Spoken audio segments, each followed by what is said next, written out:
Hey guys, Romer here.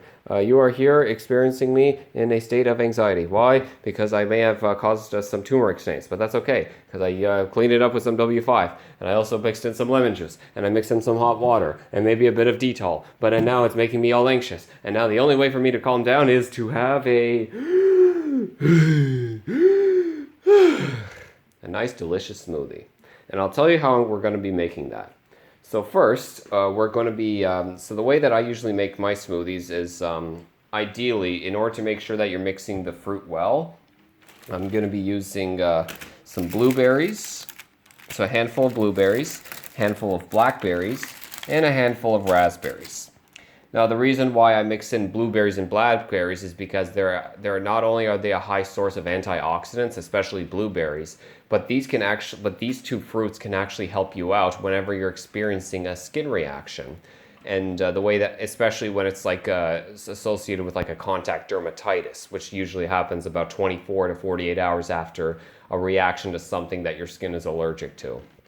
So I recommend eating a handful of these, and before you know it, your rash will actually disappear within a couple of days, or will just thin out. Now, what I do in order to make sure that these blend well is I mix in some coconut water. And the thing is, by itself, I hate coconut water. The taste, the smell, disgusting. But when you mix it in with fruit, and especially with all these fruits, you actually can't smell it, you can't taste it because the fruits themselves, with their esters, they conceal the taste of the coconut water, and then you end up with a very pleasant taste, something that goes deep down your mouth and makes you feel good for the rest of the day. There will be some special appearances. For those who don't know, I'm staying at a friend's house, and this is their cat, Astra. Say hello, Astra. Yeah, I know. I'm tired too. Sorry. Yeah, awkward. Very awkward. That's okay. That's okay. I'm the main star of the show anyway. Because it's my stream. Mine. Alright, so here's what we're going to do. So we're going to add in where it says 1 cup, which here is about 200 milliliters. Here we go. We're going to fill it up till we reach 200. Voila. Excellent. All right. And then we're going to mix in a handful of washed up blueberries. And again, I'm going to be doing things with one hand because that is my specialty, especially when it involves the right hand. All right. Now, what I like about this friend's sink is that when you turn on this dial, it actually uses water that's been going through reverse osmosis. And the best thing about having stuff that's reverse osmosis means there's no chemicals and there's no supplements whatsoever. So you could say it's like a double-edged sword, but that makes it an ideal source of drinking water because then you could just add in whatever supplements you want from other things that you're making. All right, so here we go. There we go. We got the blueberries. We're going to mix in the other handful. Or if you prefer to be lazy, just do it like this. Voila. Excellent. Oh my god, this is taking so long. Why is it taking so long? Oh my god. Okay. Okay.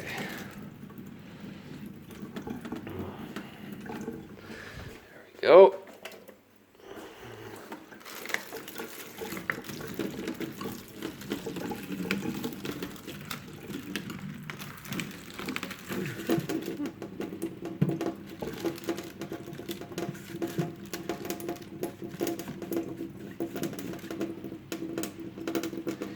And voila. So we have the blueberries mixed in. One of them decided to fall on the floor, which is okay. And now we do the same thing with the raspberries and the blackberries.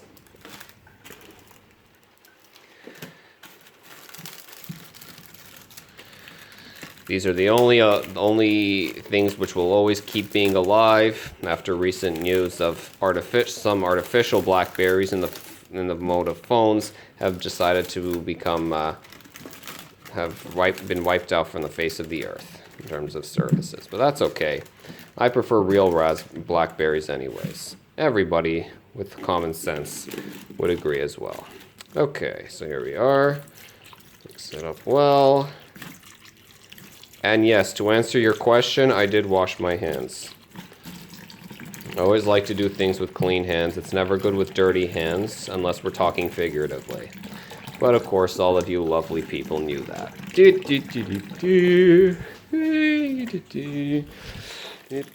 Turn off. Okay. Yep. I've been reading a book lately on how not to die, and what I've learned is that a high amount of high servings of fruits and vegetables can actually lower your risk of getting heart disease, lung disease, and Alzheimer's by at least 60 to 70%. Because the etiology is all the same. It's all about restriction of blood flow. Sometimes it can actually happen as early as your 20s. And then some people end up suffering at an earlier rate or later rate because from that point on, they've already consumed too many unhealthy foods or stuff with a lot of, which can constrict the arteries and increase your bad cholesterol or LDL. Okay, so we got that going, so that's good. Now we're going to take this very long banana. That's it, get a good handle on it. And we are going to open it, like so. See? All open. Exposing the tip. That's it. Come on. Gotta make sure the tip is nice and exposed. Oh yeah, that's the stuff. Oh boy. How do women do it? I don't know. Okay. Voila. Normally I'd get a stand, but unfortunately one of the stands is broken. That's okay, we got the tip going. There we go. Come on. Voila. Just like that. Whew.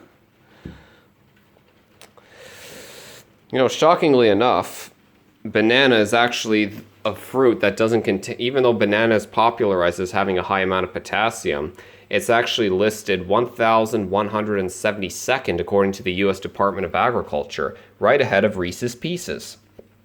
So while bananas are are actually not that rich in potassium, what I would recommend is eating stuff that's high in that's like green leafy vegetables or beans. Those actually tend to have the highest amount of potassium, believe it or not. And the reason why is because the word potassium comes from potash, which is what happens when you take some leaves, you burn them, take the ashes, then boil them in some hot water, and then you'll be left with black stuff and white stuff. Now the white stuff is that accumulates is actually the nutrients that you need in order to increase is what gives you your potassium. So keep an eye out for that. And then I like to finish things off with an egg. No menstruation required.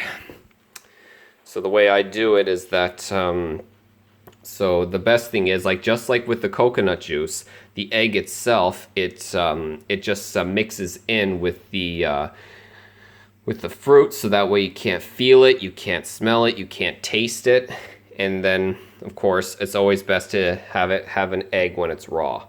It's actually a bad idea. The worst way to have an egg is fried, because that one has the highest amount of what's called gerontotoxins, meaning toxins which cause you to age much quicker. That's right.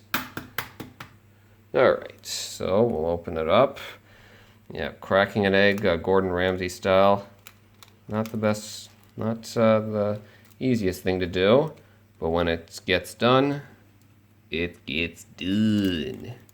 Come on. Oh boy. Come on. Whew. Oh boy. Lousy albumin.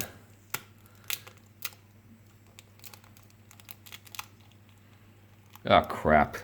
Really? Really? Really? Really? Really? Oh my god. Okay, I'll be right back.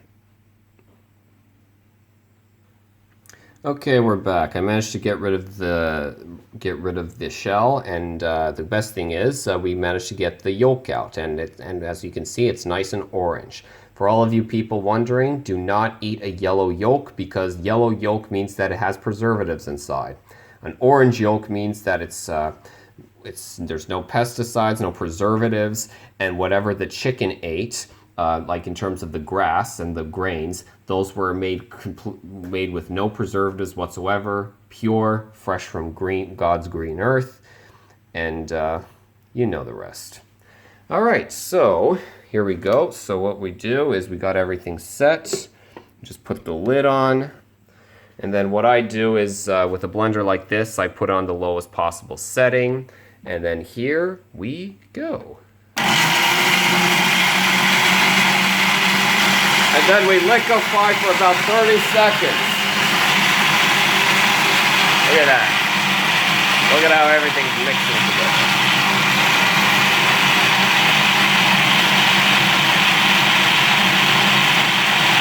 It's whisper quiet.